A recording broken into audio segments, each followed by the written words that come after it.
Thank you all. I think that, as usual, in any conference, it's always impossible to start sharply at the right time, and mostly when people is welcome and feels good to talk before. And let's introduce myself. I'm Enrico Flamini. I'm chief scientist of the Italian Space Agency, and today I will have the privilege and pleasure to introduce the meeting, but I will ask, to my colleague at the table to introduce themselves.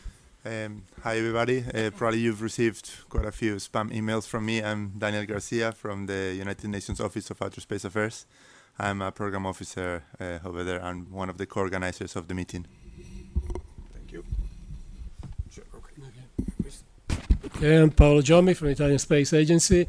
I will be the first speaker after this introduction, and I will introduce more about myself later when I speak.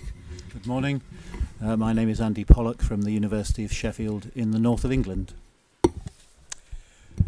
So, first of all, let me express the Italian Space Agency welcome to all of you and thankfulness that you had time to be here and the goodwill to try to work together for this initiative.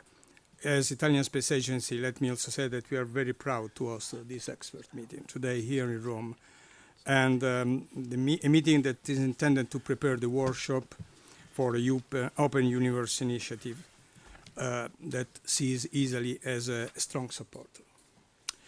Only 60 years ago, we received the first signal from an orbiting satellite. 1 year after, United Nations General Assembly in the resolution 1348 established an ad hoc committee on the peaceful uses of the outer space, the COPUOS. 4 years after, in 1963, the United Nations General Assembly adopted unanimously the resolution 1962, entitled Declaration of Legal Principle Governing the Activities of States in the Exploration and Use of Outer Space.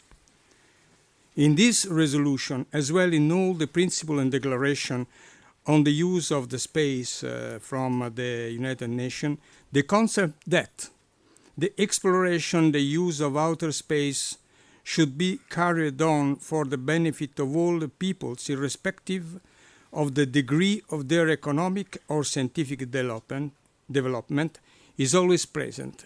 Let me say it's a sort of founding concept that is even more relevant in these days, that the space research is capable to produce an enormous amount of data, and the knowledge developed from this data and are present in archives. Archives are often accessible to public. Also, the data acquired by ground-based instrumentation, that is another enormous amount of data, are a part of this knowledge. And also that are already accessible to the public in a certain sense, due to the fact that, for example, star catalogs has been published and are, of course, accessible. But at the same time, this level of accessibility not necessarily means that all the humankind is capable to go into or to understand the benefits of the space research and the science and astronomy research. So we believe that there is a great deal to have a better informational and intellectual access to informational and intellectual resources of projects either in astronomy, either in space sciences, and that they should be put at best disposal of the scientists in a broader sense and a wider public around the world. Open Universe Initiative has the ambition to promote the awareness of the results to the large public, as well as the diffusion of this data to a large public that start from first degree of students up to higher degree. And at the same time, this is also a way in which we, in the sense we are the builders of this initiative, may act as an actor towards the new generation, as an educator and also as an inspiration body for them. I think that this is important. It's important because it's linked to the peaceful use of space. And I would like to insist on peace. That is something that as scientists we may sometimes better understand. Because in peace, the sharing of knowledge, the sharing of of the people is easier, and the growing of the knowledge is better. So, said that, all this activity will enter in as important part of Unispace Plus 50 that is forthcoming, and I will just say I wish good work in these 2 days, and I strongly hope that we may reach the goal that we all together have in mind to reach, and to really have a much deep penetration in the consciousness of the humankind about the relevance of science. Thanks.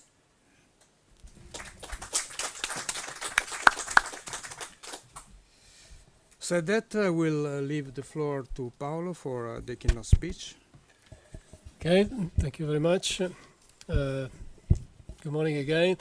The first talk is actually a dual talk, as you might have noticed, split between myself and Andy Pollock, simply because we are the two people that started with the idea of having something like Open Universe some time ago, about a year ago.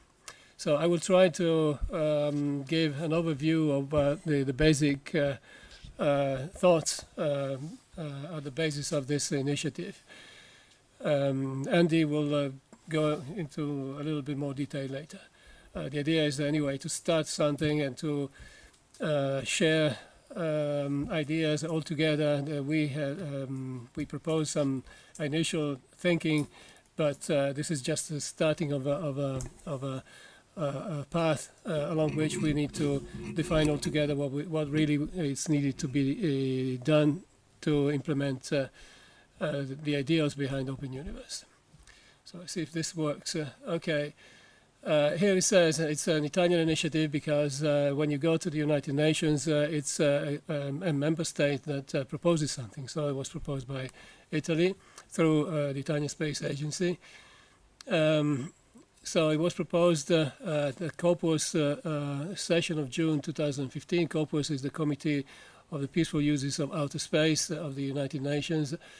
And on that occasion, it was agreed that Open Universe will be part of the activities in preparation of Unispace Plus 50. I guess our colleagues from the United Nations will explain a bit more what the Unispace Plus 50, but it's a major event that will take place in 2018, next year. So this will be part of the activities in preparation for this major event at the United Nations. And the main objectives, as we all know, is to try to stimulate a very large increase in the use of space science data. And by space science, we mean observation of the universe, astrophysics, planetary science, cosmic rays, and anything that belongs to the universe except Earth observation. And the key thing is that the idea is to extend the potential of scientific discovery to new participants everywhere in the world.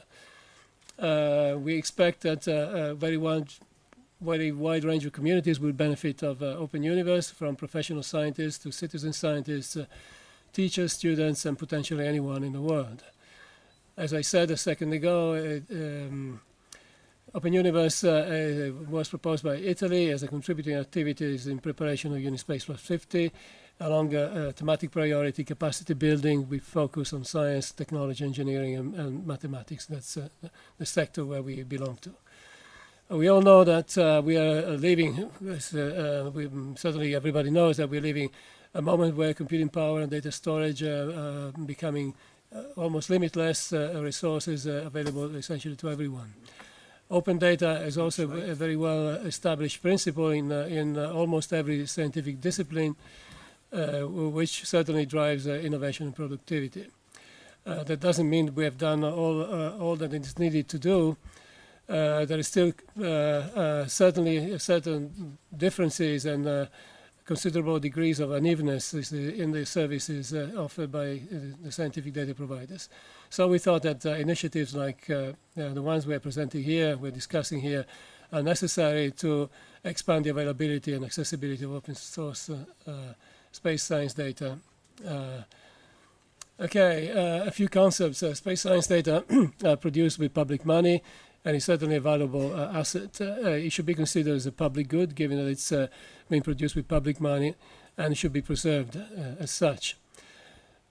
So the policies should encourage that, and by responding to something that is certainly happening in all sectors of human activities, that is the increasing demand for transparency of everything that is produced with public money. Space science data should therefore be available, usable. That means open and transparent, and I will tell you what I mean by transparency in a moment, to everyone, to the benefit of the scientists, encouraging also what it's now happening, lifelong learning in societies. Just to give you an example, this is a plot that I've stolen from a report from the OECD of the power of being open, of being transparent.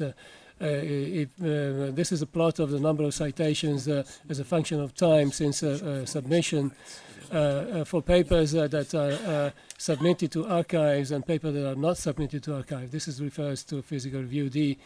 And as you can see, when something is available openly and transparently, anyone can go to the archive by clicking, and then the actual number of citation is a factor of 6 higher than for the papers that are not posted on archive. So only by that you can, only by being open, you get a factor of 6 in gain in quotations. This is just, I don't want to go into much detail here, this is just the global value of everything that's the global economy for space, which is about 322 billion euros, dollars, so let's say about 300 billion euros in 2015. If we concentrate on scientific satellites, which are about 5% of all the satellites, and this refers to scientific satellites with the exception of Earth observation, which is actually 14%. So if we assume that the average cost of a scientific satellite is similar to the other satellites, then 5% of 300 billion is about 15 billion euros. And this is the amount of money that is invested every year since 2015 in producing data. So we're talking about a lot of money, and in terms of money necessary for producing. And we want to make sure that these data, public money, deriving from public money, is available to everyone. Okay, this I've shown it about a year ago, and many of you know it. This is just a plot of with time at the bottom. I can see many people have been working with me over the years, and they lived through these changes. Time is on the bottom, and a few parameters are on the y-axis, and that is the number of people involved, the knowledge that is produced with the data, and the cost for this knowledge, for this production of knowledge. Let's say 25 years ago, the final product of something that we called an observation, some data produced with a satellite, was delivered through something that we used to call FOT. The FOT stands for Final Observation Tape. That was the final thing that the agency was doing. And this magnetic tape included just the telemetry packets. And then they gave you a big book to describe what is in those packets. And if you wanted to use those data, you had to go in to read all the packets, trying to understand them, and do a work that only a few people in the world could do. So for this reason, the data was just raw data. Only a few people could benefit of those data, let's say of the order of 100. That was 25 years ago. And then the era of openness started, and the data became more and more open, and archives started to operate.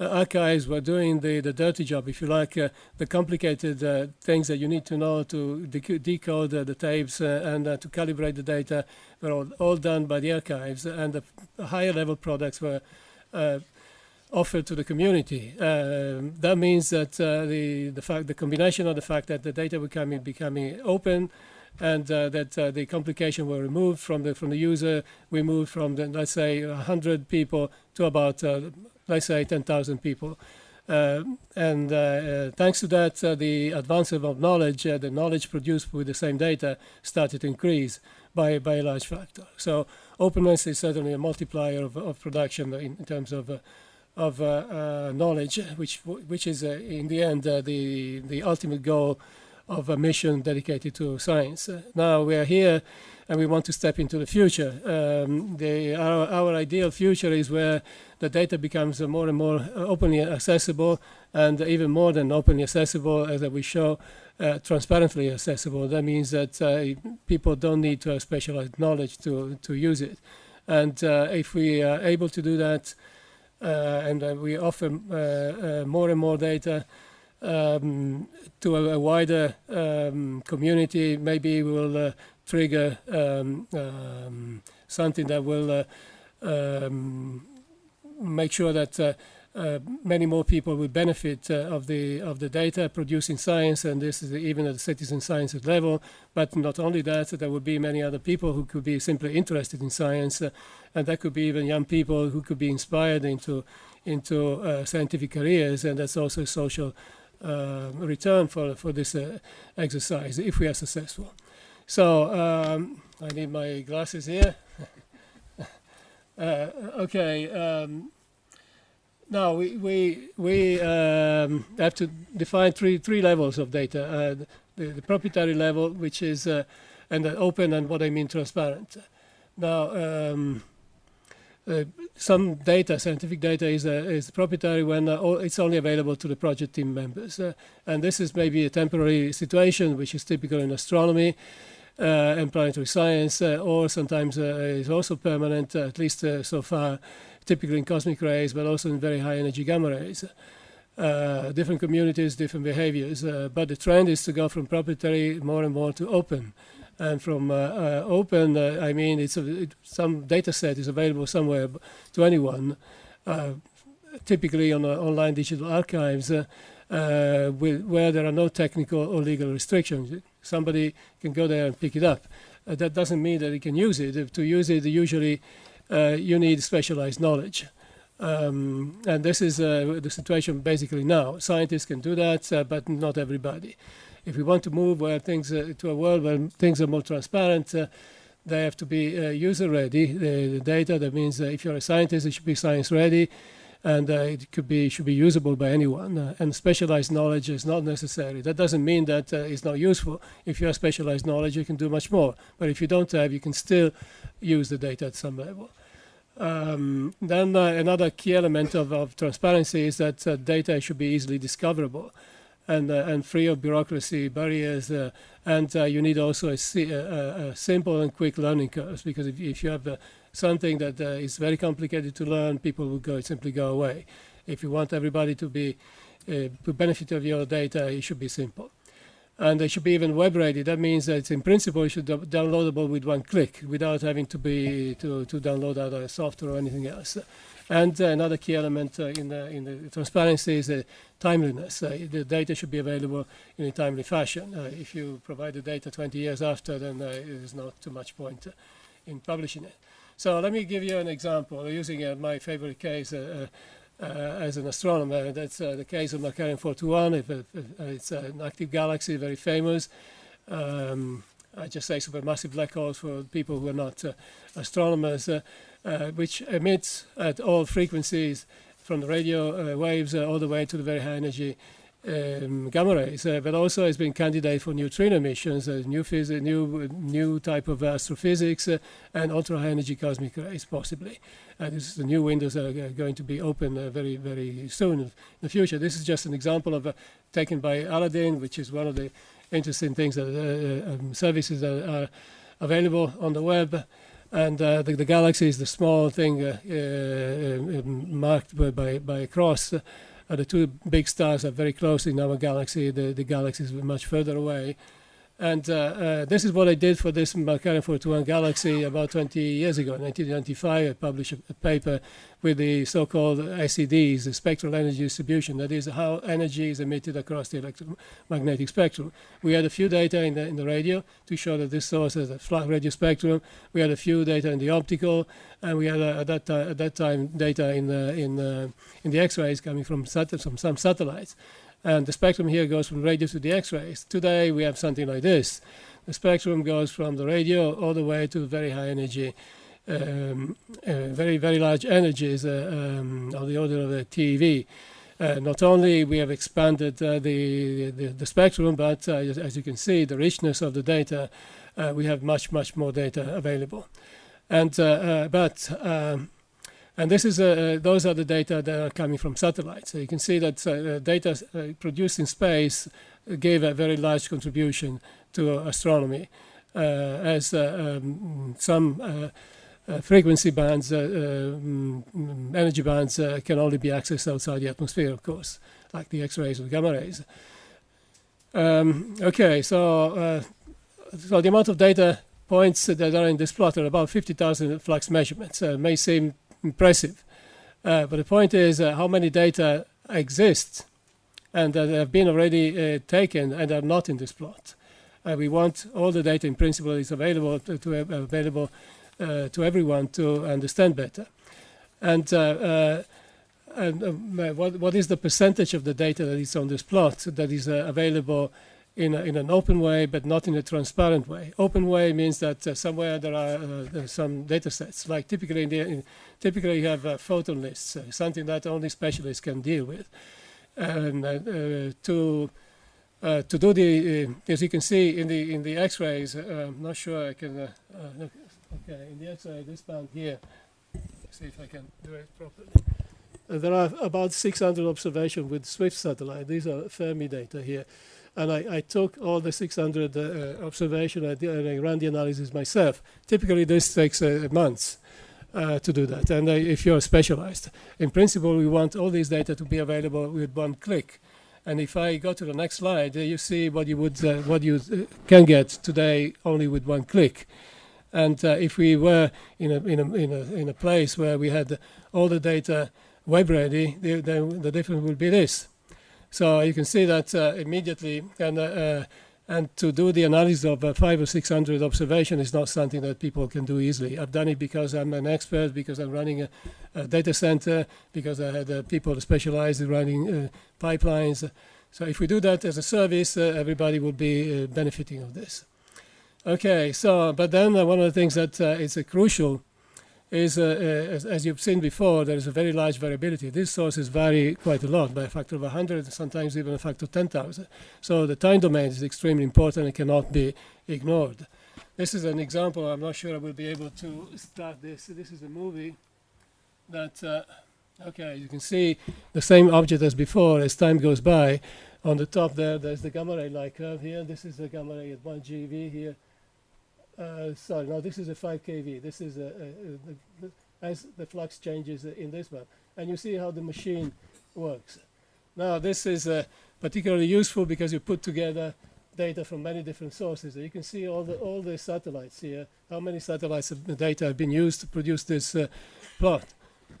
Sometimes I say this is the most expensive movie ever produced, because if you have to pay for all these satellites, it would be many, many billions. However, I didn't pay anything. I just did it, thanks to the fact that the data is open.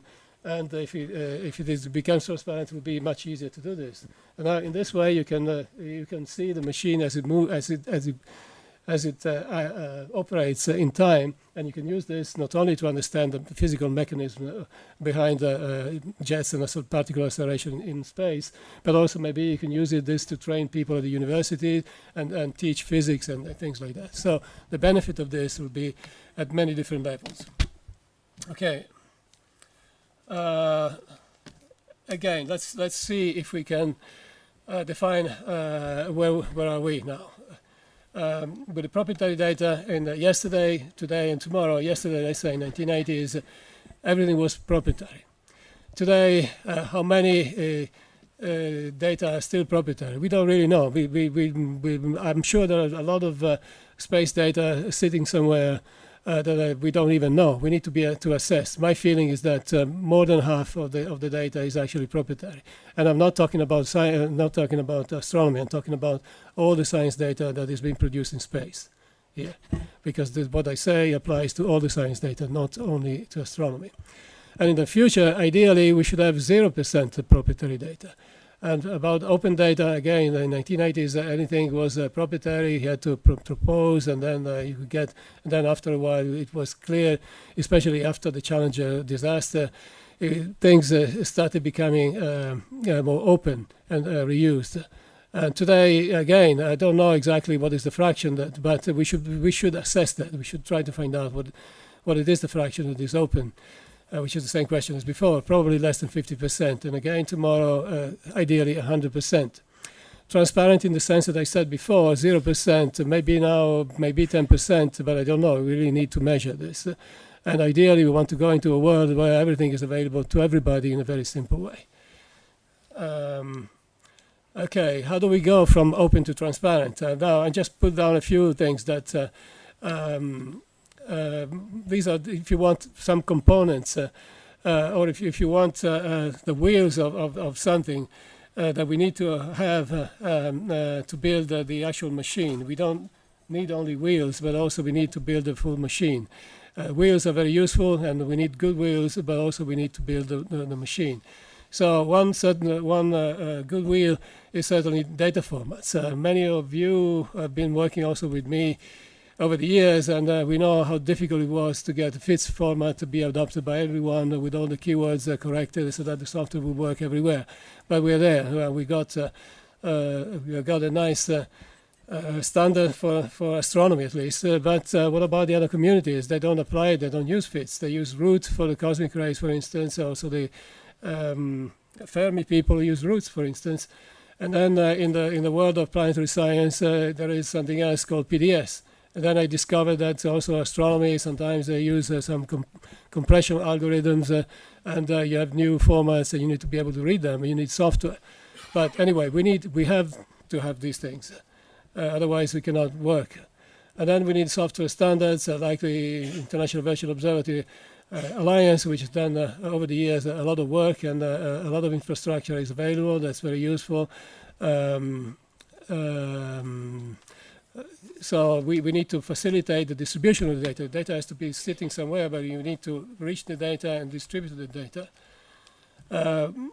We need, as I said before, to upgrade the data, because the level that we have now is not always sufficient to be transparent. Sometimes, most of the times, you have a bunch of photons, and only a few people can deal with photons. But spectra, images, light curves, and things are much easier to use. But to do that, you need to do the job as I did myself.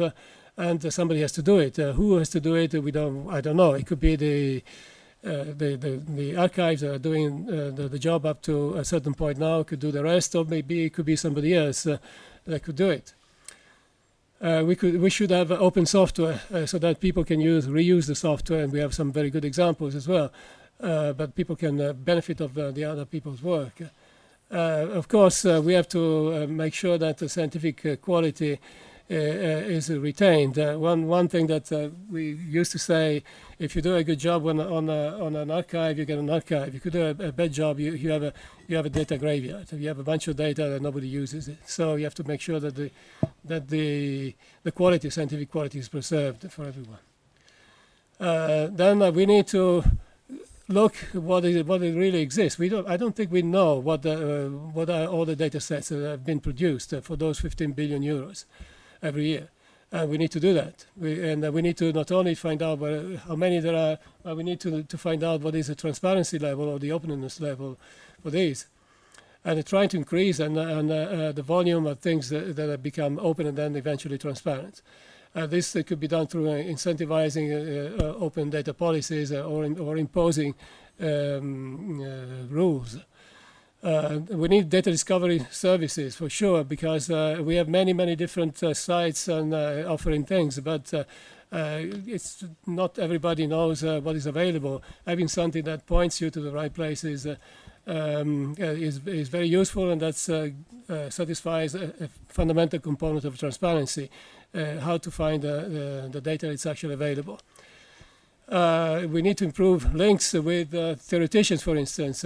We have people working on archives, mostly people doing analysis. The theory is the way to extract information. So we need to improve that, and there will be a talk by Professor Ruffini about that.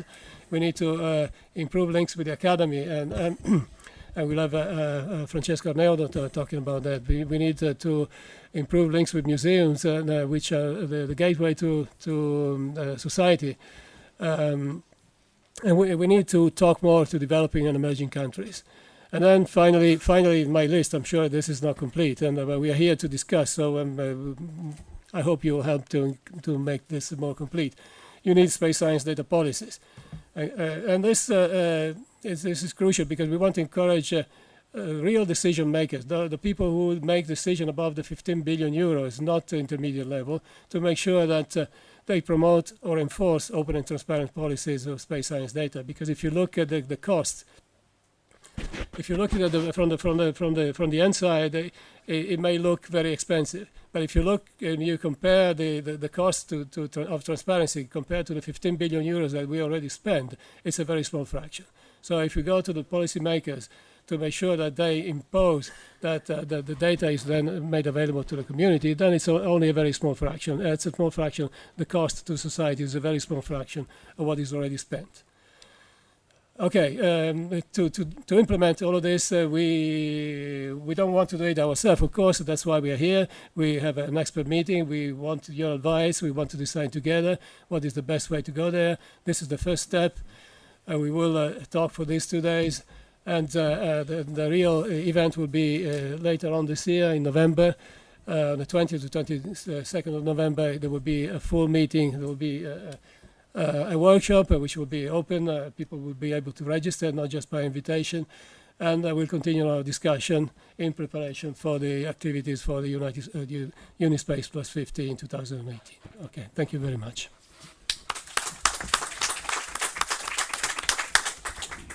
Thank you. By the way, we also have recovered some time.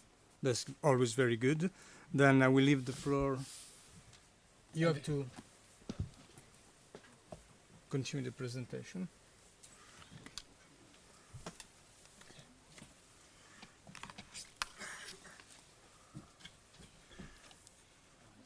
I don't know.